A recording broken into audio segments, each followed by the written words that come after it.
Þegar ég var unglingur þá ákvað ég að vera hjúkrunarfræðingur. Ég veit eiginlega ekki af hverju þar sem ég þekkti eiginlega enga sem starfaði við hjúkrun. En ég hef alltaf haft mikinn áhuga á heilbrigðismálum og endaði á að velja hjúkrunarfræði, fannst það eiga best við mig. Hjúkrunarfræði er mjög fjölbreyttur starfsvettvangur. Það er mörg sérsvið innan hjúkrunar sem við getum starfað við. Eitt af þeim sérsviðum er skurðhjúkrun og er það fagið sem ég starfa við. Dagurinn hjá okkur byrjar yfirleitt klukkan 7:30 morgnana þar sem við hittumst og förum yfir aðgerðadagskrá dagsins. Síðan förum við inn á skurðstofum og skiptum með okkur verkum, undirbúum skurðstofuna fyrir fyrstu aðgerð dagsins. Og þegar allt er klárt þá sækjum við fyrsta sjúkling dagsins og undirbúum hann fyrir aðgerðina.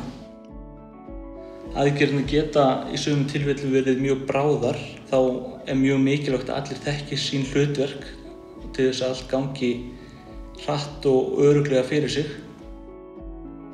Það skemmtilegasta við að vera að vinna á skurðstofum er þessi mikla teymisvinna sem þar er og allir bara vinna með einn sjúkling.